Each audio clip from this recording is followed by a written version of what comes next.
एक तो गोल्ड है, जिसके लिए मैं आपको बधाई देना चाहता हूं। आपने पिछले 15 दिन के पहले ये कहा था कि सोने में उछाल होते हुए नजर आएगा। 20 तारीख के वो बाद। उछाल, हाँ, वो जो आपने कहा था 20 तारीख के बाद उछाल होगा, उसी तरह से उछाल होते हुए नजर आ रहा है। मैं सोना और इन्फोसिस, इन दो चीज़ों के बारे में आपसे जानना चाहता हूं।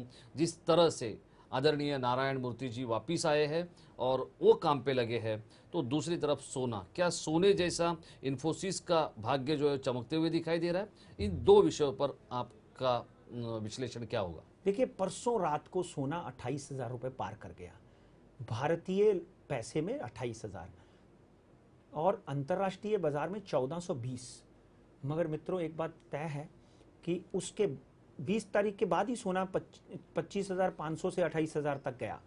मगर एक बात तय है कि वापस परसों और कल यानी परसों और कल यानी गुरुवार और शुक्रवार को $40 फिर अंतर्राष्ट्रीय बाजार में ये गिरा, जिससे 27,200 का आंकड़ा, 27,300 का आंकड़ा दिखता है।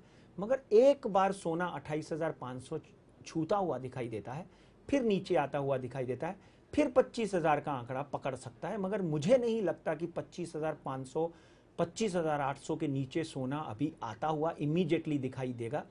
हाँ, कोई घटना होती है तो उसका आगे विश्लेषण किया जा सकता है।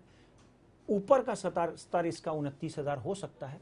नारायण मूर्ति साहब की एंट्रेंस इन्फोसिस में सोने से नहीं, प्लेटिनम के साथ में तुलना करनी चाहिए। क्या बात है, कोहेनूर से तुलना करनी चाहिए। नारायण मूर्ति साहब की भविष्यवाणी ये है कि नारायण मूर्ति साहब आज मैं कभी भी किसी भी स्क्रिप्ट को टेलीविजन के माध्यम से नहीं बोलता हूं, मगर इन्फोसिस की स्क्रिप्ट को मैं जिस दिन वो आए, खुद के लिए मैंने 100 शेयर अपने अकाउंट्स में खरीदे, क्योंकि उनके आने के बाद में इन्फोसिस में फंड्स आएंगे, इन्फोसिस को ऑर्डर मिलेंगे, और उनका वापस इन्फोसिस जो है उनके बेटे के माध्यम से, राहुल के माध्यम, दोनों की कुंडली में देखता हूं। जी जी, आप देखेंगे कि अगले 2 साल यानी इन्फोसिस का भी भाग चमकते हुए दिखाई दे रहा है। चमकते और हुए। मार्केट की स्थिति क्या होगी, एक मिनट में बताइए। बॉम्बे स्टॉक एक्सचेंज 19,200 के नीचे आ सकती है। I am bearish on Bombay stock exchange.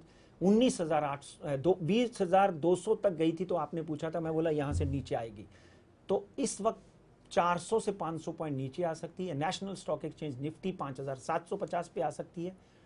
Dollar के कंपैरेटिवली रुपया और कमजोर होगा, 57 रुपीज 10 पैसा हो गया है। 60 रुपए तक हमारा रुपया जो है वो कमजोर होता हुआ दिखाई देता है, इसलिए डॉलर जो है वो बढ़ता हुआ दिखाई देता है।